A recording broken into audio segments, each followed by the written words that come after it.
Hello guys, आप लोग देखेंगे आज जबरदस्त 20 क्वेश्चन फिर मैथ के लाया हूं और जबरदस्त ये गारंटी लेता हूं मैं 100 पूरे याद रखना। जिसका 17 में या 18 में पेपर लगा है, यही दो टाइम पेपर है और जबरदस्त पेपर दे के आना और कमेंट करना कि रोहित सर आपका ही क्वेश्चन आया था। ये गारंटी लेता हूं 100% गारंटी है कि यही क्वेश्चन जो आएगा बस आपको नोट करना है और जबरदस्त शेयर भी करना है। ठीक है, नोट कर लो। पहला क्वेश्चन है, एक हवाई जहाज 4 घंटे में 250 किलोमीटर प्रति घंटे की गति से एक निश्चित दूरी तय करता है तो 1 घंटे और 40 मिनट में समान दूरी को तय करने के लिए इसकी गति कितनी होगी? बेटा ऑप्शन है 500 किलोमीटर प्रति घंटा और 550 किलोमीटर प्रति घंटा, 600 किलोमीटर प्रति घंटा, 675 किलोमीटर प्रति घंटा। बेटा बहुत इंपॉर्टेंट सवाल है, आप लोग देख सकते हो जबरदस्त। बेटा समझो पहली बात, मैंने क्या बोला था उस दिन पढ़ाते समय, मैंने बोला था कि 4 बराबर जो होता है वो बेटा दूरी बटे क्या होता है? दूरी बटे समय होता है। ये बहुत लोग को इंपॉर्टेंट था। 4 बराबर दूरी बटे क्या होता है बेटा? समय होता है। अगर ये बताओ दूरी को अगर कर लेंगे, दूरी को निकालेंगे तो दूरी को जब रोक लेंगे, दूरी को कांस्टेंट करेंगे तो चाल और समय आपस में क्या हो जाएगा? गुणा हो जाएगा। तो चाल गुणे क्या हो जाएगा? समय। तो कोई दूरी बराबर पूछे तो चाल गुणे कितना होता है? समय। अगर कोई पूछे कि अगर 40 किलोमीटर प्रति घंटा गाड़ी चला रहे हो और समय अगर 10 घंटे लगते हैं तो 400 किलोमीटर की दूरी रही होगी। समझ ना? अगर कोई पूछ ले 10 किलोमीटर की दूरी कैसे पता करोगे? जैसे कोई बोले कि 20 किलोमीटर प्रति घंटा की गाड़ी से चला रहा हूं गाड़ी, अच्छा लेकिन समय 5 घंटे लगते हैं तो कितने किलोमीटर होंगे? लगभग 100 किलोमीटर, है ना? तो हमें कैसे पता चला? जब चाल और समय का गुणा करेंगे तभी दूरी पता होगी। अच्छा बेटा, अब यही क्वेश्चन बिल्कुल वही है। कह रहा एक हवाई जहाज है जो उसकी 4 घंटे में समय कितना दिया है? 4 घंटे है बेटा, 4 घंटे का समय है और स्पीड उसकी क्या है हवाई जहाज की? 250 किलोमीटर प्रति घंटा। तो बेटा दूरी कितना हो जाएगी? 25 चौके कितना होता है? 100। तो दूरी हो जाएगी बेटा 1000। हमारी बात देखो, अगर 250 किलोमीटर प्रति घंटे हमारी हवाई जहाज चल रही है और समय बेटा 4 घंटे लग रहा है तो 25 चौके 100 मतलब 1000 की दूरी हमारी किलोमीटर में हो गई होगी। समझा ना? अच्छा, अब यही क्वेश्चन भी बोला गया है कि 1 घंटे और 40 मिनट में समान दूरी को, मतलब दूरी वही है, अब चलाना कितना, समय कितना लगना है इसमें? टाइम 1 घंटे 40 मिनट का समय लगता है। तो अब बताओ इसकी स्पीड कितनी रही होगी? अब इसकी स्पीड कितनी होगी? इसकी स्पीड, तो बेटा अब बताओ स्पीड निकालना है। स्पीड बराबर क्या होता है? दूरी अपॉन क्या होता है? समय। तो बाबू दूरी कितना है तुम्हारा? 1000। दूरी 1000 और समय बेटा 1 घंटे 40 मिनट का मतलब 1 घंटे 40 मिनट, 40 मिनट को पहले घंटा बदल लो बेटा बाबू। ये 0 से 0, 2 तिया 2 दूनी 4, 2 तिया 6, तो 3 एक कम 3, 3 2 5, 5/3 का समय लगता है। तो 5/3 को समय को नीचे कर लो। हमारी बात देखो, ये ऊपर जब कर लोगे बेटा तब 1000 गुणे ये ऊपर करोगे तो गुणे 3 हो जाएगा और बटे क्या हो जाएगा तुम्हारा? 500। 5 एक कम 5 और 5 से हम क्या होगा? 100। तो बाबू ये बताओ, ये 2 0 तो 2 तैयार कितना हो गया आपका? 600। तो ऑप्शन नंबर 600 किलोमीटर प्रति घंटा आपका तीसरा ऑप्शन है, जो बहुत लोगों का कमेंट है। दिख रहा होगा जबरदस्त। शेयर करो वीडियो को, कमेंट करो और लाइक चैनल को शेयर कर दो, बहुत दूर दूर तक लड़के पहुंचा दो वीडियो को कि यही क्वेश्चन आएगा। रोहित मैथ वाला लग रहा है, नोट कर लो। क्वेश्चन है, देखो कि स्क्रीन के सामने आपका क्वेश्चन है। बेटा एक व्यक्ति की मासिक आय 12,000 रुपए थी और उसका मासिक खर्च 8,000 रुपए था। अगले वर्ष उसकी आय 10% और 8% बढ़ा दी जाती है तो मासिक बचत क्या होगी? अब ये बताओ बच्चा, सुनो मेरी बात, हमारी बात सुनो। अगर कोई आपसे पूछ बैठे कि आय बराबर क्या होगा, बेटा अगर कोई पूछ ले, मेरी बात सुनो, आय बराबर इनकम कब निकालते हो? जब इनकम बचत होगी और खर्च जब जुड़ेगा तभी तो होगा बेटा। हमारी बात ध्यान से सुनो। अगर कोई बचत पूछे आपसे, बचत कब होता है? बचत में कब निकाल? बचत आपके पास मान लो अगर 10 रुपया आपकी आय है, अब 2 रुपया कोई ले लिया तो बचत कितनी हो गई? 8 रुपया। कैसे जाने कि आय में जब तुम बचत घटाए तभी तो, या खर्च घटाए तभी तो बेटा बचत क्या होगी तुम्हारी? बचत अगर बेटा याद रखना, बचत को रोक लोगे तो आय माइनस क्या हो जाएगा? आय माइनस क्या हो जाएगा भैया? खर्च। अब ये चीज मुझे जानना है, ये वेरी वेरी इंपॉर्टेंट फार्मूला है। अब यही चीज से मुझे लगाना है कि रोहित सर बताए थे, कभी भूलना मत। अब ये बताओ बेटा, यहां बेटा 2 चीज है। एक व्यक्ति मासिक आय है बेटे, देखो इनका जो इनकम है, पहले इनका जो इनकम है कितना? इनकम बेटा इनका है 12,000 रुपया। इनकम कितना बेटा? 12,000। और जो एक्सपेंस मतलब जो खर्च कर रहे हैं, जो बे मतलब क्या होता है? खर्च। और जो खर्च कर रहे हैं बेटा, इनका खर्च कितना है? 8,000 रुपया। अब ये बताओ बेटा, और अब इनका बचत कितना होगा? सेविंग का मतलब क्या होता है? बचत। अब ये तुम्हारा फार्मूला था, इससे मतलब नहीं है। अगर इनकम 12,000 रुपया है, खर्च तुम्हारा 8,000 रुपया है, तो बेटा बचत तुम्हारा 4,000 रुपया नहीं होगा? ऑब्वियसली वाली बात है। अगर भाई आय कमा रहे हो 12,000, खर्च कर रहे हो तुम्हारा 8,000, तो 12,000 में से 8,000 गए, कितना बचेगा? 4,000। बिल्कुल ये बचेगा ना।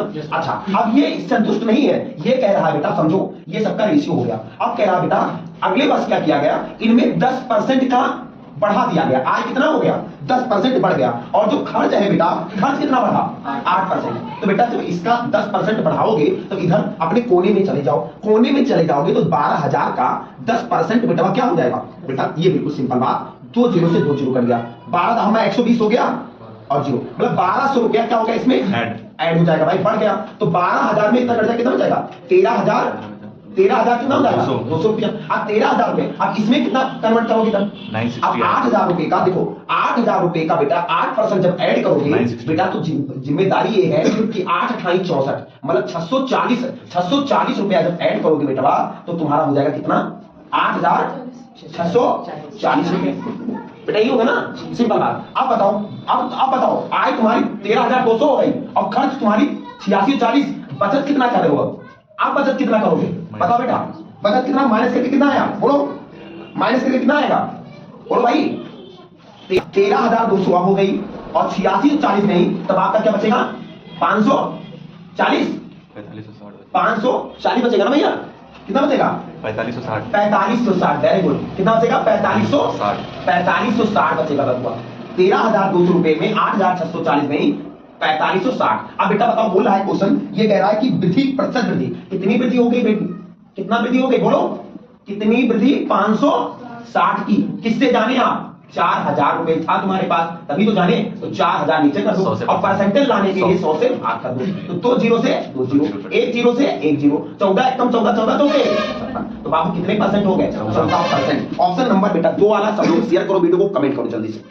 तो बेटा अब हमारा क्वेश्चन है 12, 24 और 27 का चतुर्थानुपाती ए है, ए और 36 के तृतीयानुपाती के समान है, ये का मान ज्ञात करना, कुछ नहीं करना है। देखो बेटा सिंपल बात है, मैंने क्या बताया था चतुर्थानुपाती ये सब फार्मूले बताए थे।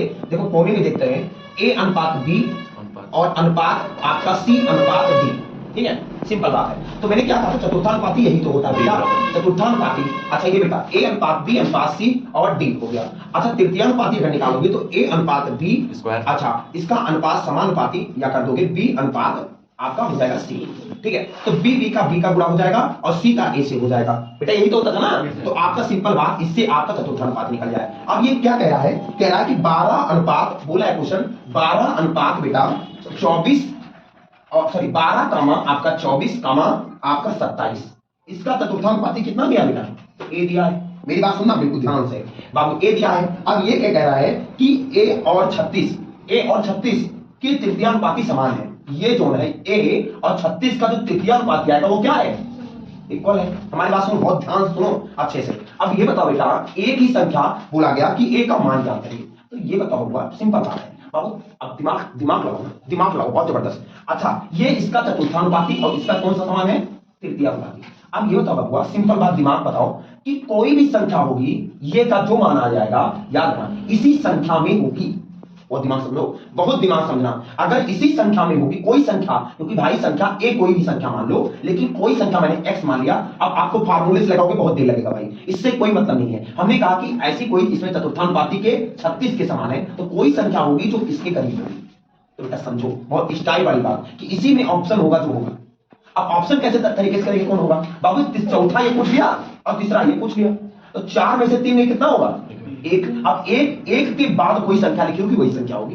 तो बेटा पहले 12 तो एक के बाद बोला मैंने, तो एक के बाद मन का इधर से ले लोगे और मन का इधर ले लोगे, कौन संख्या आ रही बीच में, तो आपको ऑप्शन नंबर कौन हो जाएगा, आपको ऑप्शन नंबर दूसरा वाला 24 नोट कर लो बेटा। दो संख्याओं का गुणनफल 6552 है और उसका एचसीएफ 6 है और उनका एलसीएम ज्ञात करिए। बेटा मैंने कहा था याद रखना दिमाग में, मैंने ठीक बोला था एलसीएम बराबर क्या होता है बाबू, अगर दो संख्या दिया है तो दो संख्याओं का गुणनफल, अगर एलसीएम पूछेगा तो क्या होगा, एलसीएम कहां होगा नीचे होगा। बहुत ध्यान से सुनना क्वेश्चन, अब इससे 2 क्वेश्चन तैयार होते हैं। अगर एलसीएम पूछेगा तो दो संख्या का गुणनफल हो जाएगा और एलसीएम कहां हो जाएगा, हाँ वो नीचे चला जाएगा, जो आपके हार में चले जाएंगे। बिल्कुल सिंपल बात देखना बेटा, अब आपको बहुत अच्छे समझना है क्वेश्चन। मेरी बात सुनो, अगर एलसीएम पूछा तो दो संख्या का जो गुणनफल होगा वो ऊपर हो जाएगा, नीचे एचसीएफ हो जाएगा, और जो एचसीएफ पूछेगा तो दो संख्याओं का गुणनफल जो होगा वो ऊपर और नीचे एलसीएम हो जाएगा। बहुत बेहतरीन समझना मैथ, ठीक है। मैथमेटिक्स बहुत इंटरेस्टिंग सब्जेक्ट होता है, याद रखना, ठीक है बेटा। बिल्कुल सिंपल बोला गया कि दो संख्याओं का गुणनफल, मतलब एक गुणनफल कौन है तो जान लेना a गुणे b की वैल्यू कितनी है, 6552 है बेटा। सुनो, अच्छा अब ये कह रहा है इसका एचसीएफ कितना है, इसका एचसीएफ 6 है, तो पूछा क्या क्या है, एलसीएम। एलसीएम बराबर मैंने बताया है कि एलसीएम पूछे तो 2ab जो है ऊपर हो जाएगा 6552, और एलसीएम जो सॉरी एचसीएफ जो होगा वो नीचे चला जाएगा बेटा। तो एक देखो 6 दहम 60 है ना, 60 और 5 6 नवाई 54 1 55, यहाँ 12 हो गया, 6 दूनी 12, तो बेटा 1092 हमारा ऑप्शन नंबर जो आ रहा है चौथा। जो ऑप्शन चौथा है 1092 का आप लोग डिफाइन करके बताओगे बहुत सही शब्द है कि नहीं। एक मैं थोड़ी जो तैयारी करते हैं उनके बारे में बोलना चाहता हूं। आज जितने लोग मजा लेते हैं ना, कल मजा नहीं ले पाएंगे। लाइफ अभी ये जो डे मनाते थे तब डे आप बिता दिए, और जो चॉकलेट हग डे वगैरह वगैरह था डे, ये सब डे खत्म हो गया है। तो आप सबसे बड़ी बात तो तैयारी करो कि चॉकलेट लाने का पैसा आपके पास हो, अन्यथा अगर चॉकलेट लेने की दाम नहीं होगी तो आप बर्बाद हो जाओगे, है ना। आज वीडियो बना रहे हैं, आज तारीख है 14 फरवरी, आज ब्लैक डे है। सबसे पहली बात तो उन जितने भी शहीद हुए थे उनके लिए बहुत जबरदस्त बात यह है कि ये देश के लिए हैं, तो आप भी उत्तर प्रदेश पुलिस अगर हैं तो भी देश के लिए लड़ रहे हैं। आप भी उतना ही काम करेंगे जो शहीद हुए हैं उन्हीं के करीब आप भी हैं। आप बहुत अच्छे, क्योंकि देखो मरना तो एक बात सबको है, लेकिन आप मरो ना, शहीद हो, वो बहुत अच्छी बात है। शहीद होना बहुत बड़ी अच्छी बातें हैं। आप लोग मिलते हैं क्वेश्चन जबरदस्त। बाबू याद रखना, रूट 2 के पावर n है बराबर 1024 है। बहुत दिमाग से पढ़ना बेटा। अच्छा, फिर आपको पूछा गया 3 का स्क्वायर, फिर आपका पूछा गया बेटा n के पावर 4 माइनस 4, क्या मान होगा बेटा। बहुत दिमाग से पढ़ना क्वेश्चन, बहुत अच्छा क्वेश्चन है बेटा। ये पावर है बेटा, सिंपल बात है, सॉरी इसके लिए थोड़ा, ये बाबू पावर है n के पावर 4 माइनस 4, ठीक है। बहुत दिमाग से पढ़ना, बहुत अच्छा क्वेश्चन है, आप लोग भी जान सकते हो बेटा। समझो ये पावर में है ना। अच्छा ये बताओ होगा, सिंपल बात है, अंडर रूट 2 है मान लेते हैं, दिमाग से पढ़ना, बहुत अच्छे समझना। बाबू ये बताओ 2 के पावर n को लिखा है, अगर रूट हटा देंगे तो यहाँ ये 1024 जो रूट लगा है ना, ये रूट हटाएंगे तो यहां चला गया, तो ये बाबू ये हो जाएगा 1 के पावर 2। तो ये बताओ 2 कितनी बार लिख सकते हो, अगर रूट को मान लो ये हटा दिए तो किसका 2 कितनी बार हो सकता है बताओ। सिंपल है, बहुत इजी सवाल है, बहुत इजी मेथड है, आप लोग बहुत ध्यान से सुने। बाबू ये बताओ, सिंपल बात है, इसमें बहुत जाने की जरूरत नहीं, किया बहुत तगड़े मैथ लेंगे। 2 के पावर n है, और ये बाबू 2 के पावर क्या लिख सकते हो तुम, 2 के पावर 10 लिख सकते हो बेटा। 2 दूनी 4 दूनी 8 दूनी 16 32 64 64 दूना 128 128 दूना 256 और 256 दूना 512 512 दूना 1024। तो बाबू 2 को 10 बार लिखोगे। अब स्क्वायरिंग बोथ साइड, दोनों पक्षों का अगर रूट हटाओगे तो क्या कर दोगे, 2 को अगर दोनों का स्क्वायरिंग कर दोगे तो ये दोनों हट जाएगा, दोनों पक्षों का वर्ग कर दोगे बेटा। बहुत दिमाग से पढ़ना।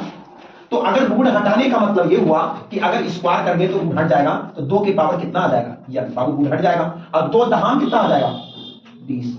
अब बेस समान, तो n की वैल्यू कितनी आ जाएगी हमारे पास, n की वैल्यू बेटा हमारे पास 20 आ जाएगी। बहुत दिमाग से समझना क्वेश्चन। अब हमारा क्वेश्चन बन रहा है ये वाला 2 के पावर n की वैल्यू कितनी है, ये देखो लिख दो यहाँ पहले, n/4 और -4 बेटा। तो यही क्वेश्चन बन रहा है पेपर में, और ईमानदारी से हम लोग पढ़ेंगे। और n की वैल्यू बेटा 20 है, 20/4 कर देंगे, -4 कर देंगे, 4 पंचे कितना होता है 30, तो 3 के पावर 2 बाबू। अच्छा 5 में से 4 में कितना बचेगा, तो 3 3 का कितना, 2 1 कम 2 ही तो जाएगा, तो 3 के पावर स्क्वायर की वैल्यू कितनी होती है। ऑप्शन नंबर जो भी बचेगा वो हमारा ऑप्शन नंबर है बेटा। बहुत दिमाग से पढ़ना, ऑप्शन नंबर दूसरा है। कौन लोग का कमेंट था 9 9 9, बहुत अच्छा, 9 ही याद आया था, दूसरा नंबर।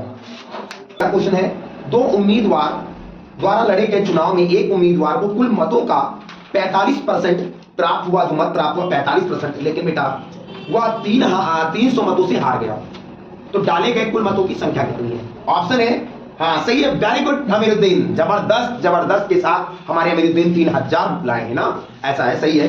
3300 3000 ऑप्शन है, जो आपका ऑप्शन नंबर सेकंड सही है। अमीरुद्दीन का मजा आ गया, जबरदस्त, यही सिलेक्शन पक्का है। बेटा ये बताओ, हर चीज अगर वोट डालोगे तो कितना परसेंट होगा? 100%। मेरी बात सुनो, वोट डालोगे तो भाई ये नहीं देखो कि कितना परसेंट है वोट, अगर मत गिनोगे तो 100% से गिनोगे। लेकिन बेटा एक इसमें दो कैंडिडेट है, मेरी बात सुन पहले सुनो, अगर दो कैंडिडेट है, पहला कैंडिडेट ये और दूसरा कैंडिडेट ये है, हमारी बात सुनो, आप कह रहा है कि पहले कैंडिडेट को 45% मिला, लेकिन बेटा हार गया होगा। अच्छा, पहले को 45 मिला तो 100 में 45% घटा दो, कितना मिलेगा? 16, कितना मिलेगा? 55%। बेटा 55% दूसरे को, अब ये जीत गया। अब इसका जो रेशियो बन रहा है बेटा, हमारी बात सुनो, अगर ना बनाओ तो कितने वोट से हारा? 10% से। अगर 10% की वैल्यू कितनी है? 300 से हारा बेटा, एक हार गया 10% से। बेटा 1 0 से 1 0 खत्म, तो 1% की वैल्यू बेटा 20 है, तो कुल मत कितने हैं? 100%। तो 100% का मतलब कितना? 3000 वोट नहीं होंगे बेटा। देखो बहुत इजी है, तो 1% की 30, तो 2 जीरो रखोगे 3, तो 3000 कुल मतों डाले गए। एक नाव 4 घंटे ए से बी तक धारा के अनुकूल, बी से ए तक धारा के प्रतिकूल निश्चित दूरी तय करती है। यह धारा की गति 2 किलोमीटर प्रति घंटा है और स्थिर पानी में नाव की गति 4 किलोमीटर प्रति घंटा है, तो ए और बी के बीच की दूरी क्या है? बेटा यहां नाव की बात है, अब सुन लो मेरी बात बहुत अच्छे से। बेटा ये बताओ, एक नाव है, मान लेते हैं इसमें 2 टाइप्स की बन सकते हैं। एक बेटा 2 फ्रैक्शन हो सकते हैं इसमें, एक अनुकूल पूछ सकता है, ध्यान से सुनेंगे, एक अनुकूल होगा, एक अनुकूल होगा, और बेटा सुनो, एक अनुकूल होगा एक प्रतिकूल होगा। क्या होगा बेटा? एक अनुकूल होगा एक क्या होगा? बहुत दिमाग से बेटा, एक अप स्ट्रीम होता है, एक क्या होता है बेटा? अप स्ट्रीम होता है। बहुत दिमाग से सुनो, इंग्लिश में, इंग्लिश वाले जो पढ़ रहे हैं A1 जा 1 A2 जा 2, ये सब गलत बात है, ये सब यूपीपी के लिए तैयार ना रहे, ज्यादा बेस्ट। अच्छा, प्रतिकूल का मतलब बेटा डाउन स्ट्रीम होता है। क्या होता है बेटा? डाउन स्ट्रीम होता है। बहुत ध्यान से सुनिएगा।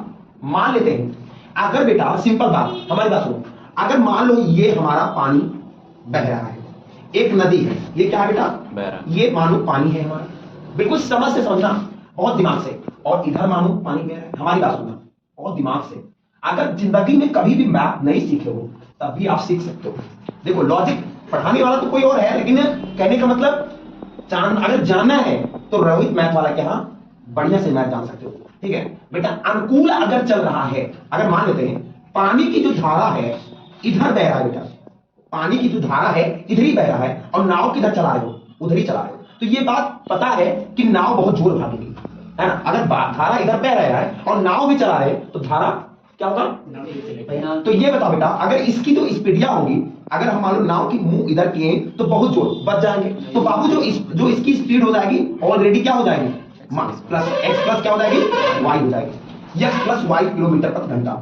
अगर बेटा डाउन स्ट्रीम की बात करें हम, अगर डाउन स्ट्रीम की बात करें, ये अप स्ट्रीम का सवाल है, अगर अप स्ट्रीम बराबर कोई पूछे तो कह दो एक्स प्लस वाई होगा।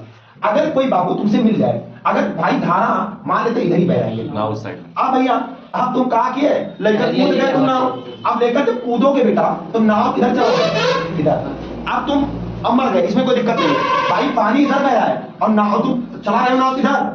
उल्टा चला रहे हो, तो उल्टा जब चलाओगे बेटा, जब उल्टा चलाओगे तो एक खतरनाक तुम मरी जाओगे। तो बेटा इसका जो सूत्र बनेगा वो बनेगा x माइनस वाई। बाबू तो घटौती होगी, तो x माइनस वाई किलोमीटर प्रति घंटा, ये d बराबर होगा, डाउन मतलब डाउन में चले जाओगे, डाउन स्ट्रीम। तो दो ही फार्मूले आपके बन रहे हैं पेपर में, x प्लस वाई करके अप स्ट्रीम और एक डाउन स्ट्रीम। तो बेटा बहुत अच्छे समझो और समझ से पढ़ना, नोट करो। देखो बेटा अब सवाल आपका है, बेटा आपको सवाल तो पढ़ा दिए बेटा, पहले की स्पीडिया जो है और दूसरे की स्पीडिया क्या है, ये बात बहुत समझ से समझना बेटा। हमने क्या और बोला था बेटा कि जो समय होता है, हमारी बात ध्यान से सुनो, जो समय होता है, समय किसका उल्टा होता है? उसका डिस्टेंस चाल का उल्टा होता है बेटा, बहुत दिमाग से पढ़ना, बोलोगे सब। देखो बेटा बहुत दिमाग से बेटा, ये बताओ ए बी से अनुकूल, अगर बेटा ये अनुकूल मान लो चलेगी, तो अनुकूल के लिए क्या होगा? x plus y. अगर अनुकूल कहीं भी कहते तो मान लो जोड़ना है, अगर प्रतिकूल कहीं कहते तो क्या करना है मुझे? तो पहले की स्पीड बताओ बेटा, पहले की स्पीडिया जो है बेटा 2 किलोमीटर प्रति घंटा है, और दूसरे की स्पीडिया कितनी बेटा? 4। अब ये बताओ एक अनुकूल चलता है प्रतिकूल चलता है, तो जब अनुकूल चलोगे तो क्या हो जाएगा? 4 और 2 कितना हो जाएगा? 6, और 4 में से 2 गई तो 1 क्या हो जाएगा? भाईजान है ना। अब ये तुम्हारा बन गया एक अप स्ट्रीम और ये बन गया तुम्हारा डाउन स्ट्रीम। ये आप एक्स वाई की मत मानो, अब क्या मान लो डाउन स्ट्रीम। अब इसका स्पीड ये हो गया। अब हमने क्या बोला, अभी जस्ट बोला था कि जो बाबू ये चाल का है, ये क्या बाबू चाल। अब टाइम का क्या होगा, इसका उल्टा कर दो, 2 अनुपात कितना कर दो 6 कर दो, 2 1 कम 2 2 तो यहाँ 6 बेटा। अब ये बताओ सिंपल बात, आप कह रहा 4 घंटे लगते हैं टोटल, तो ए बी के बीच की दूरी 4 घंटे लगते हैं। तो ये बताओ बेटा, बहुत दिमाग से पढ़ना, 4 घंटे लगते हैं बेटा। ये बताओ ऐसे बताओ, इसमें 4 घंटे क्वेश्चन में कितना कम ज्यादा लगता है, तो ना भैया 2 लगता है ना, 2 बेटा। तो 2 की वैल्यू कितनी है 4 है, तो बेटा 2 1 कम 2 2 दूनी 4। तो बाबू यही उल्टा तो हो जाएगा, समय और दूरी का अंतर जो होता है या चाल का जो अंतर होता है वो समांतर होता है। तो a की वैल्यू दूरी, तो इनके बीच की दूरी अगर बात करोगे तो दूरी कितनी नहीं होगी 3। तो a की वैल्यू 2, तो 3 की वैल्यू कितनी हो जाएगी, कितनी हो जाएगी 3 गुणे 2 बराबर 6। तो आपकी a b के बीच की दूरी हो जाएगी 6 किलोमीटर। नोट कर लो, बहुत अच्छा क्वेश्चन है। अगला देखोगे, एक कक्षा में 14 छात्रों का औसत वजन 30 किलोग्राम है। हमारी बात ध्यानपूर्वक सुनना, 30 किलोग्राम है। क्रमशः 20 किलोग्राम और 24 किलोग्राम वजन वाले 2 छात्र मतलब छात्र कक्षा में शामिल हो जाते हैं। आप कक्षा का औसत वजन कितना होगा? ऑप्शन है 29 किलोग्राम, 45 किलोग्राम, 38 किलोग्राम और 50 किलोग्राम। पांडे देखोगे बहुत जबरदस्त, ध्यानपूर्वक सुनोगे मेरे क्वेश्चन में, ठीक है बेटा। आप समझो बेटा, ये कह रहा बेटा कि टोटल अगर बेटा मान लेते हैं, टोटल की बात अगर बात करें तो बेटा कितने छात्र हैं, कितने स्टूडेंट हैं, 14 छात्र हैं। और जो उनका औसत वजन कितना है बेटा, औसत वजन 30 किलोग्राम है। इनका एवरेज दिया तो 14 क्या कितना होता है 42, 420। टोटल कितना हो गया एवरेज इनका, टोटल एवरेज इनका 420 हो गया। लेकिन सवाल समझो, ये कह रहा है क्रमशः कि 20 किलोग्राम और 24 किलोग्राम इनमें हम बढ़ा देते हैं वजन 2 बेटा। 20 किलोग्राम, हमारी बात देखो, 20 किलोग्राम और कितना बढ़ाते हैं 24 किलोग्राम। अब इनके एवरेज में हम बढ़ा देते हैं तो बेटा कितना हो जाएगा 20 20 40 और वेट कितना होता है बाबू बताओ ना, 484 होगा ना भैया। अच्छा 84 होगा कि बेटा 20 दूना 40 20 60 64 होगा। बहुत दिमाग है आपके पास, मैं सोचता हूँ कि जोड़ना भी नहीं आता आपको। अच्छा बेटा 464 हमारे पास एवरेज हो गए, 464 कितने हो गए हमारे। अब लेकिन एक और शर्त बोला गया, ये कह रहा है कि छात्र को 2 छात्र को सम्मिलित किया गया, तो 14 छात्र थे और 2 को जब करोगे तो कितने हो जाएंगे 14, तो कितना हो जाएगा। अब इसका औसत वजन कितना होगा। अब बाबू 464 आया है, अब इनसे टोटल कितने लोग हैं 400। अब इनका औसत वजन कितना होगा, जो औसत वजन जो है, जो वजन कितना होगा आप कक्षा में। तो बाबू 16, अगर टोटल तुम्हारा 464 अब है 16, तो 16 से भाग कर दो कितना हो जाएगा, 16 दूना 32, 16 दूना 32 और यहाँ कितना बचा आपका 14 कितना 16 16 16 9 या 144 बेटा 29। अब औसत वजन कितना होगा इनका, जो कक्षा का औसत वजन कितना होगा 29 किलोग्राम। बेटा नोट कर लो, ऑप्शन नंबर पहला वाला है, बहुत लोग का कमेंट है। जय हिंद जय भारत के साथ, वंदे मातरम के साथ यूपीपी की वर्दी लो बेटा, जबरदस्त। बेटा सवाल पकड़ो पहले इसमें, दिव्या अपने मासिक वेतन का 24% भोजन पर और 15% अपने बच्चों की खर्च, अपने जो है बच्चों की खर्च पर मतलब खर्च करता है। शेष वेतन में से और वह 25% मनोरंजन पर और 20% परिवहन पर खर्च करती है। अब उसके पास 10,736 रुपए बचे, तो दिव्या का मासिक। बेटा दिमाग में याद रखना, कभी भूलना मत बेटा, कहीं पेपर में याद रखना, अगर कहीं पेपर ऐसे बन जाए, अगर कहीं और आ जाए, क्या आ जाए बेटा और आ जाए, तो और के लिए प्लस कर देना। दिमाग में कहीं भी क्वेश्चन आ रहा है तो ऐसे सही शेष या, और कहीं पेपर में शेष आ जाएगा वो तो क्या कर देना बुरा। अगर इंग्लिश मीडियम वाले अगर एंड आ जाए तो प्लस कर देना, अगर रिमाइंडर आ जाए तो मल्टीप्लस कर देना। बेटा ऑप्शन आपका बहुत सामने है, आप देख सकते हैं। बेटा देखोगे, बेटा बोल रहा है 24% भोजन पर, और का मतलब क्या प्लस, और का मतलब 15% कहां जो है बच्चों की शिक्षा पर। तो बेटा टोटल कितना परसेंट हो गया 39%। समझ में आ गया ना। अब दिमाग में रखो सवाल से बेटा, अब शेष वेतन का, बेटा शेष वेतन शेष का मतलब अब यहां जो निकालोगे गुणा कर दोगे बेटा। अच्छा ये बताओ, शेष वेतन में से 25% मनोरंजन पर और का मतलब प्लस 20% कहां बेटा 20% परिवहन खर्च पर, तो टोटल कितना हो गया 45%। अब इसका बेटा इसका मल्टीपल है बीच में, ठीक है, तो एंड लगा शेष लगा है, तो बेटा इसका फ्रैक्शन वैल्यू कितना हो जाएगा 39 का। इसका 39 का फ्रैक्शन वैल्यू मान लो कितना हो जाएगा, नहीं कटेगा, और इसका फ्रैक्शन कर लोगे तो 45 बटे कितना हो जाएगा 100। तो 5 9 45, 5 भी संयम कितना होता है 100। बेटा समझो मेरी बात, बहुत इजी समझना। अगर 100 रुपए आपके पास, मान लो इधर आय है और इधर क्या बेटा, इधर बचत मान लो, क्या है बेटा, बचत मान लो।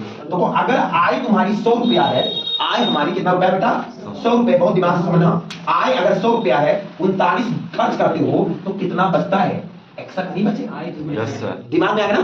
देखो बहुत जबरदस्त क्वेश्चन है। अगर बेटा 20 रुपए हमारे पास क्वेश्चन है, 20 रुपए है और 9 खर्च करते हो तो कितना हो जाएगा बेटा, बताओ ना। 20 खर्च कर, 20 है और 9 खर्च करते हो कितना बचेगा। अब इनको जो गुणा कर लो, इनका जो गुणा कर लो बेटा, और याद रखना ये भूलना मत कभी, अगर इनका गुणा कर लो, इनका गुणा कर लो। अब ये बचत का रेशियो जो आएगा वो 10,736 से बराबर कर दोगे और ये जितना आएगा उतना गुना ये हो जाएगा, आपका आंसर आ जाएगा। नोट कर लो, जो ऑप्शन 32,000 आ रहा था, बहुत लोग का कमेंट है, तो यही ऐसे ही लगेगा। नोट कर लो भैया। क्वेश्चन है, एक समद्विबाहु त्रिभुज का क्षेत्रफल 2√12 वर्ग सेंटीमीटर है, तो यह त्रिभुज की ऊंचाई 12 सेंटीमीटर है, त्रिभुज का आधार क्या होगा। बेटा लुल्लू सा क्वेश्चन है, आप लोग देख सकते हो बेटा, बहुत लुल्लू सा क्वेश्चन है। ऑप्शन जो भी है आपके पर्दे के सामने, आपके बोर्ड के सामने जबरदस्त दिख रहा होगा। आप लोग देखो बेटा, त्रिभुज का क्षेत्रफल क्या होता है बेटा, ये पहले देखना है मुझे बेटा, दिमाग लगाओ पहले।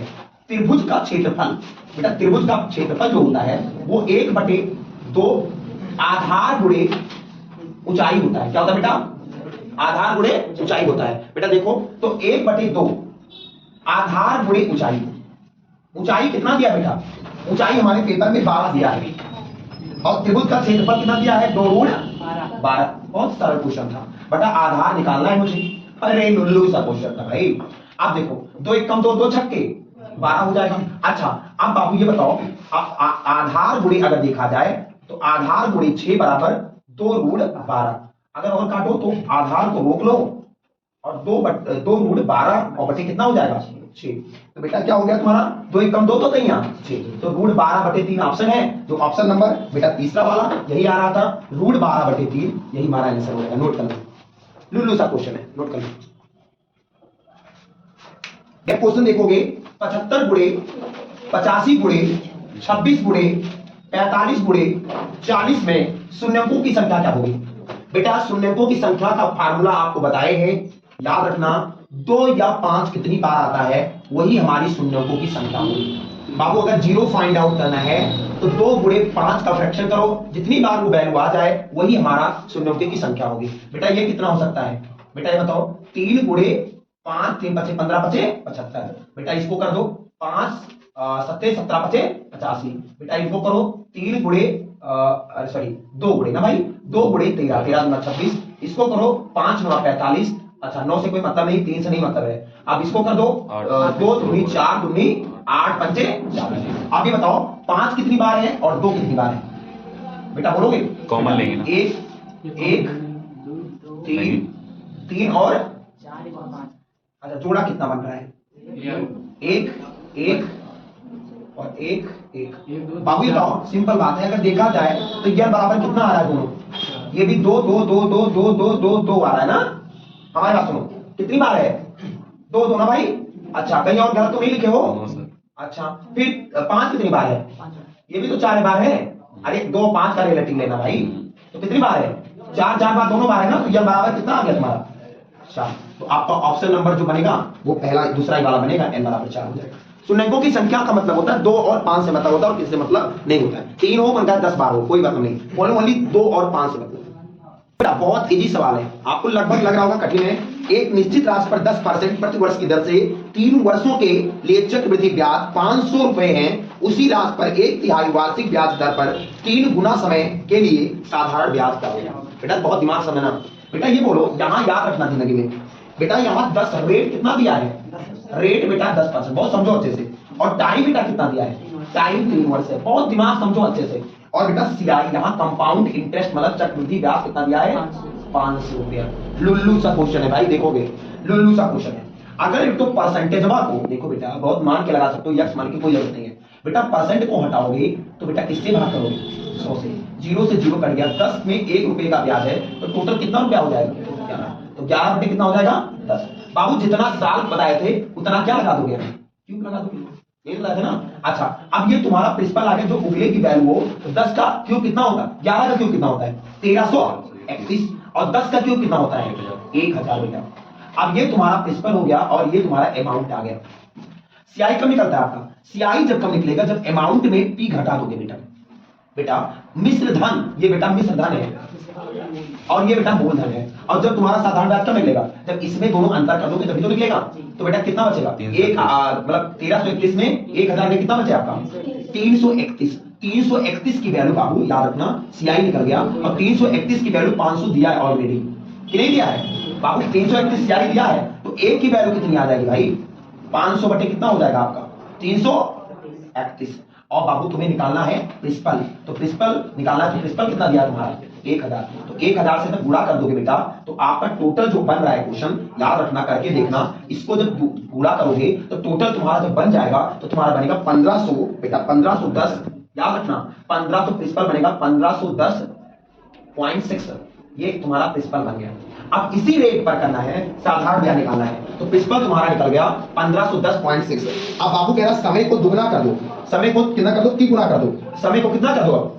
समय को, टाइम को तिगुना कर दो। 3 साल तक कितना समय हो जाएगा? 9 गुना हो जाएगा ना भैया? 9 गुना कर दो। फिर क्या करना? समय को दुगना कर दो और रेट क्या हो जाएगा? रेट क्या हो जाएगा भाई? अगर समय दुगना होगा तो रेट कितना होगा? वो 3 गुना तिहाई हो जाएगा रेट। बहुत दिमाग से समझना।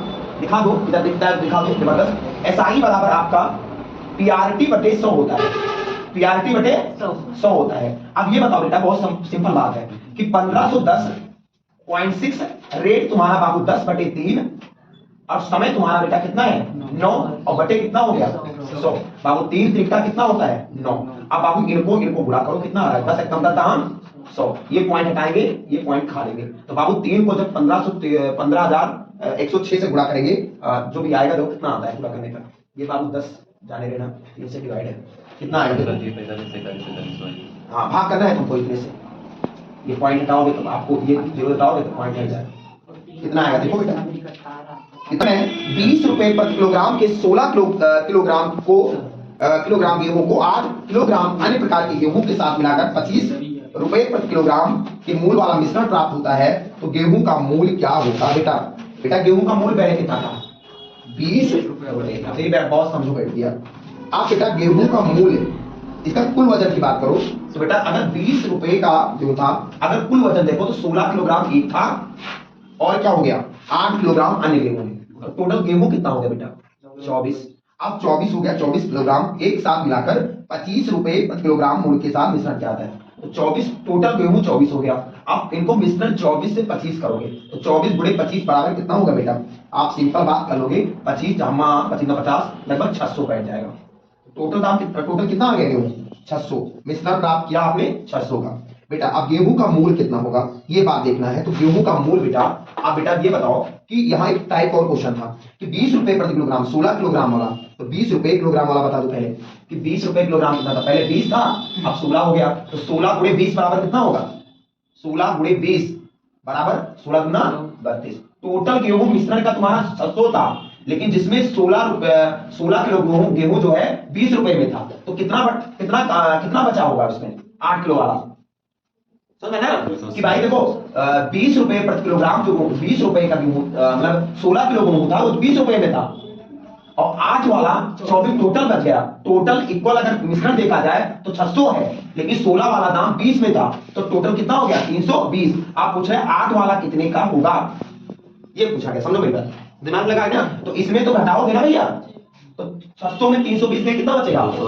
280। अब 280, अब इसका पूछा गया है बेटा, यही तो पूछा गया गेहूं का, महंगे गेहूं का। तो महंगे गेहूं यही तो होंगे 8 का। तो 8 का भाग कर दो, 8 त्रिक 24, 4 28, 8 पंचे 40। तो बेटा महंगा गेहूं 35 रुपए में रहा होगा। बहुत इक्वल सवाल है, नोट कर लो बेटा। इससे सवाल जानने से पहले आभास संख्या की बात करोगे। आभास संख्या होता क्या है भगवान? आभास संख्या ऐसी संख्या होती है जो खुद से कटे, मतलब अधिकतम 2 संख्या से, जो खुद से कटे और किससे कटे? खुद से कटे और एक से कटे, उसी को कौन संख्या कहते हैं? आभास संख्या। एक खुद से कटे सेल्फ, जो खुद से आधा कट जाए, और क्या अपने आप से मतलब, और एक से कटे। अधिकतम कितनी संख्या से?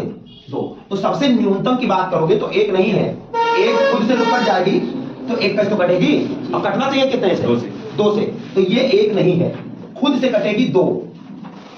अच्छा मेरी बात सुनो, यहाँ खुद लिखा है, है, सुख नहीं लिखा बेटा। देखो खुद खुद का मतलब यहाँ दो खुद कटेगी अपने आप से, एक भी कर सकती है, तो न्यूनतम तो होगी 2 और अधिकतम की बात करोगे तो हो जाएगा लगभग 97 या 9 तो कहां होती है पगला, 9 कहां होती है, 9 तो आपका प्राइम नंबर है। ओके, तो आप लोग ये बात करोगे क्वेश्चन में। ये कह रहा है कि ये और भी धनात्मक है, पूर्णांक है। ये की न्यूनतम आबाद गुणनखंड कितनी है 5 है और बी की न्यूनतम कितनी है 7 है। आप कह रहा है दोनों को ऐड कर दो a प्लस बी की, तो दोनों को जोड़ोगे 7 5 कितना हो जाएगा। आप इसका फैक्टराइजेशन करोगे तो कह रहा है कि 2 3 6 और 2 12। बताओ आबाद गुणनखंड न्यूनतम क्या है इसमें, 2 ही तो है भैया, तो यही आपका आंसर है ऑप्शन नंबर तीसरा। नोट कर लो। देखो अगला क्वेश्चन, ये कोने का पृष्ठीय क्षेत्रफल 30,184 सेंटीमीटर है, तो उसका आयतन ज्ञात करिए। बहुत अच्छा है भाई, गोले का पृष्ठीय क्षेत्रफल कितना होता है, पहले जल्दी जल्दी करोगे। गोले का पृष्ठीय क्षेत्रफल बेटा, गोले का पृष्ठीय क्षेत्रफल 30,184 दिया है। गोले का पृष्ठीय क्षेत्रफल 4 पाई आर स्क्वायर होता है बेटा। कितना दिया है 30,184 है। बाबू ये बताओ पाई की वैल्यू आपका दिया है 22/7 ऑलरेडी दिया होता है, आर का मान निकालना है 30,184 बेटा। हमारी बात देखो बेटा, आप सिंपल बात बोलो कि काटना सीखो बेटा। 22 एकम 22, 8 30, 22 या 66, 66 और 15 है ना बेटा, कितना गुना जाएगा बताओ, कितना कटेगा आपका। अरे 22 एकम 22, 22 या 66, 66 और 15, 22 पंचे 22 छक्का, 22 छक्का 132 है ना, नहीं 22 कितना होगा, हाँ बेटा 22 एकम 22 और 22 एकम 8 बचा यहाँ, 22 या 66, 15 हो गया, 22 अट्ठे जाएगा तो 7 बचेगा, 22 सत्ते जाएगा, फिर आपका फिर बच जाएगा आपका बेटा यहाँ 44, तो 22 दूना 44। अब बेटा फिर 4 से काटो, 4 या 12 हो जाएगा, यार काट लेना बहुत जबरदस्त, 4 या 12 1 13 और 4 चौके 16 1 17 4 या 12, तो आपका आर स्क्वायर बटे 7 बराबर 343 बचा भैया। आप तिरछा जब पूरा करोगे बेटा देखोगे बहुत, ये भाई आप याद रखना यूपी पुलिस में कैलकुलेशन बहुत जबरदस्त है बाबू। आर स्क्वायर को रोकोगे तो ये इधर चला जाएगा, 7 गुणे 343।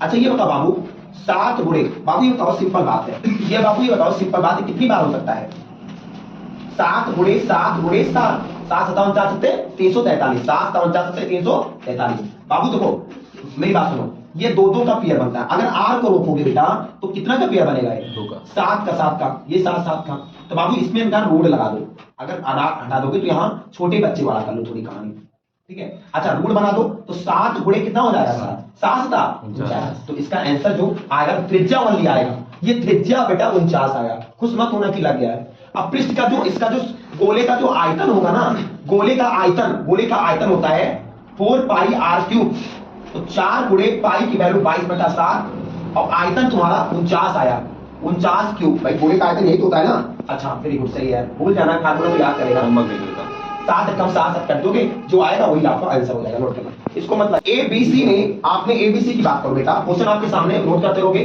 पढ़ने में समय लगता है। एबीसी ने 6 5 8, 6 रुपया 5 रुपया 8 का रेशियो बनाया जो आपके कैपिटल का अनुपात है। बेटा समझो सवाल, बेटा ये बताओ मैंने आपको पढ़ाया था कि प्रॉफिट बराबर कैपिटल इंटू टाइम होता है, कैपिटल इंटू टाइम होता है, बहुत समझो बात। प्रॉफिट मतलब होता है लाभ और कैपिटल का मतलब बेटा पूंजी होता है, और पूंजी गुणे समय होता है, बहुत दिमाग से पढ़ना।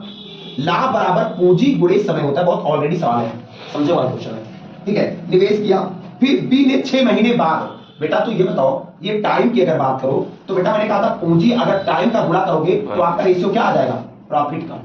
तो ये बताओ आपने कहा क्वेश्चन कि बी ने 6 महीने बाद, तो 6 महीने बाद देखो 1 वर्ष के लिए लगाना है तो 1 वर्ष में कितने महीने होते हैं, तो बताओ 6 महीने बाद आएगा तो 6 महीने से गुणा कर दोगे, तो 5 गुणे या ढीले कर दे क्या इधर। अच्छा लेकिन एक ही बात नहीं हो, तो एक कितने महीने के लगाएगा, 12 महीने का। अच्छा सी कितना लगाएगा, वो भी 12 महीने। बहुत दिमाग से पढ़ना सवाल, ठीक है, बहुत अच्छे सवाल है। अच्छा बेटा 12 छक्के 72, 5 छक्के 30 बेटा और 12 अट्ठे 96। अब ये रेशियो एबीसी क्या हो गया, लाभ का। अच्छा बेटा अब कह रहा बेटा कि सुनो 1 वर्ष बाद ए और बी एक व्यवसाय, मतलब ए और बी का बताया गया, ए और बी का जो लाभ है, ए बी का कितना लाभ है बेटा, बहुत दिमाग से पढ़ना सवाल को। ए बी का जो लाभ है एक साथ लाभ सी के लाभ से 583 रुपए अधिक है। बेटा अब समझो मेरी बात, ए बी का जो लाभ है वो सी से कितना अधिक है? 583 रुपया अधिक है। तो बेटा अब सी से 583 अधिक है। ए बी का लाभ कितना बेटा? ए बी का लाभ कितना बताओ? ए बी का लाभ सी के लाभ से 583 रुपया अधिक है। बताओ सवाल में समझ आ रहा है? तो कर देते थे, कोई दिक्कत बना लो बेटा, और छोटा बना लो। 36 दूना कितना होता है बेटा? 2 15 कितना होता है? 30। और बेटा ये कितना होगा तुम्हारा? 48 दूना बेटा, और काटना है तो काट लो, काट जाएगा। 3 बरहियम 36, 3 पंद्रहियम इतना, और 3 सोलहियम कितना होता है? 48। अब जो लाभ का रेशियो आ गया 12:5:16 हो गया। अब ये कह रहा है क्वेश्चन बहुत समझोगे, कह रहा है बेटा समझो, ये कह रहा है कि ए और बी का जो लाभ है, ए और बी का जो लाभ है, ए बी का लाभ कितना है बेटा? ए बी का लाभ कितना है बेटा? 12 कितना है? 17। अब बोला है सी के लाभ से कितना? 83 कितना अधिक है? 583 रुपया अधिक है। तो 583 अधिक कर दो बेटा। दिख रहा हो? कोई दिक्कत नहीं इसमें? दिख रहा है? कोई दिक्कत नहीं? 583 रुपया अधिक है। तो सी कितना है बेटा? बेटा लाभ मान लो ये बाबू x मान के लगा लो, कोई दिक्कत नहीं पड़ेगी आपको। लाभ x मान लो तो 12x और ये वाला हो गया। अच्छा अब लाभ सी का लाभ कितना बेटा? 16x बराबर 583 है। बाबू x को इधर लाओगे तो क्या हो जाएगा? x बराबर 583 हो जाएगा। अब किसका लाभ पूछा गया? क्या पूछा गया है? ये पूछा गया बी द्वारा निवेश की गई राशि कितनी थी? बी द्वारा निवेश कितनी राशि की गई थी? 5 रुपया भैया। बी द्वारा निवेश की गई 5 रुपया। तो 5x की वैल्यू कितनी हो जाएगी? 5 गुणे 583 बराबर कितना आ जाएगा? जो ऑप्शन बनेगा तो आपका वही आंसर आ जाएगा, जो आपका 29-15 बन रहा है। ठीक है, 29-15 ऑप्शन ही आएगा, तो आपका भी यही सही 29-15। देखो बेटा, दो अंकों की एक संख्या जिनका योग, बेटा कोई दो संख्या है जिनका योग, मेरी बात सुनो, कोई संख्या का योग जो दिया है वो 18 है बेटा, लेकिन अंकों को परस्पर बदल दिया जाता है तो 18 में वृद्धि हो जाती है बेटा। बिल्कुल सिंपल बात है। तो वह संख्या ऑप्शन से लग जाएगा बेटा। ऑप्शन 53 है बेटा, बी ऑप्शन 35 है, सी ऑप्शन 44 है, और डी ऑप्शन बेटा 42 है। अब बेटा सुनो, ये कह रहा है कि कोई दो संख्या, मेरी बात सुनो, कोई संख्या दो ले लो कि जोड़ने पर 18 है बेटा। 5 3 कितना होता है? 8। 5 3 क्या होता है? 4 4 क्या होता है? 4 2 क्या होता है? ये तो खत्म हो गया पहले से ही। हमारी बात देखो बेटा, सॉरी इसके लिए गलती हो गई बेटा। 8 बोला है, 8 बोला है, जोड़ने पर 8, 5 3 8, 3 5 8, 4 4 8, और 4 2 6 होता है। गलत हो गया, खत्म, ये खत्म कुमार है, डी नंबर खत्म हो गया। अब बचा हमारी दूसरी पैसेज। ये कह रहा है कि इनको अगर परस्पर बदल दिया जाए, इन अंकों को परस्पर बदल दिया जाए, मेरी बात सुनो, तो अंकों बदल, तो उस संख्या में 18 की वृद्धि हो जाती है। उनको संख्या को बदल दो, मतलब 53 लिखा तो क्या कर दो बेटा? 35 कर दो। आप बताओ कितनी वृद्धि हुई? इनको 35 कर दो, कितनी वृद्धि हुई? 18। लेकिन अब ये कह रहा है परस्पर बेटा, परस्पर इनको बदलना है, इनको बदल दो। 3 5 तो क्या हो जाएगा? वृद्धि कितना हो जाएगा? वृद्धि हो रही है कि घट रहा है भाई? माइनस, वृद्धि नहीं, -18 हो रहा है। और इनमें इनको बदल दिया जाए, क्या हो जाएगा? 53। आप बताओ कितना वृद्धि हो रहा है? +18। आप ये वृद्धि +18, तो ऑप्शन नंबर क्या सही है? बी वाला, नोट कर लो बेटा। सिंपल बात सवाल है, आप लोग दिमाग लगाओगे। कह रहा है ये बी सी मिलकर एक काम को, ए बी सी मिलकर काम को 6 दिन में कर रहा है। अमीरुद्दीन देखोगे, ठीक है? ठीक है। ए बी द्वारा लिए गए समय का दुगना समय लगता है। ए जो है बी से कितना समय लगता है? देखोगे दुगना समय लगता है बेटा, इसका दुगना समय लगता है। दुगना समय लगा तो बहुत सिंपल समझना। अच्छा, फिर कह रहा सी की तुलना में, बाबू जो सी की तुलना में अगर ए और बी की बात की जाए तो सी की तुलना, खाली सी की करना है, तो सी की तुलना में 3 गुना समय लगता है ना भाई, ये 3 गुना लगाता है। तो बोला गया कि सी अकेले कार्य कितने दिन में करेगा? तो ये बताओ बेटा, सिंपल बात, अगर ए अनुपात बी अनुपात सी निकालना हो तो बताओ, ए अनुपात बी तो बैठ जाएगा, लेकिन ए अनुपात सी कैसे बैठेगा? दूर। आप परेशान मत होइएगा, सब लोग परेशान मत हो, जो नहीं पढ़े हो कोई दिक्कत नहीं पड़ेगी। देखो ए की वैल्यू कितनी है? 2, नहीं बैठेगा, यहां सी करना पड़ेगा मेरा भाई, क्योंकि ए और सी लंबे लंबे में है। तो बाबू देखो, ए की वैल्यू कितनी है? 2, और बी की वैल्यू कितनी है? 1 रख दो, और ए की वैल्यू कितनी है? यहाँ 3, और सी की वैल्यू कितनी है? यहाँ 1 रख दो। अब ये बताओ बुआ, सिंपल बात, जो भरना है वो क्या करते हैं? नियर अबाउट भर देते हैं बाबू। तो क्या हो जाएगा हमारा? 2 1 कम 2 बन गया रेशियो, 3 दूनी 6 बन गया, और 3 1 कम 3 बन गया। आप क्या कह रहा क्वेश्चन? अब ये तीनों मिलकर बताओ, तीनों मिलकर क्या बनेगा? तीनों का एलसीएम लेते हैं ना भाई, तो कितना बनेगा आपका? आपका 6 ले लो, क्या बनेगा? 2 3 6 कम 3 दूनी, तो 3 अनुपात 2 अनुपात 1 बनेगा ना। तो टोटल ए और बी और सी का रेशियो आ गया, मतलब इसका रेशियो आया है ये सी और ए, और किसका रेशियो आया? बी का। तो तीनों मिलकर कितना करते हैं? 3 1 4 4 2 6, और टोटल क्वेश्चन में कितना कर रहे हैं? तो 6 गुणे 6, और किसको कराना है? किसको कराना है? सी कितना करता है? तो 3 से भाग कर दो सी को, तीन तीन दूनी छह दूनी आपका 12 बहुत दिमाग बेटा। यही सब क्वेश्चन देख के जाइएगा पेपर 2018-17 में, सॉरी 2018 की बात याद आ गई बेटा। 17 और 18 तारीख को बेटा ये पेपर क्यों हुआ ये बात आपको समझ में नहीं आएगा। ये जो 2018 में पेपर हुआ था वही 17-18 को याद हो गया इनको, तो 17-18 में कर दिए पेपर, याद रखना। और दूसरी बात यही क्वेश्चन देख के जब जाओगे तभी पेपर निकल सकता है आपका। मन का रट डालो यार, इतना रट ही लो क्वेश्चन तो आपका फंस जाएगा, नोट कर लेना।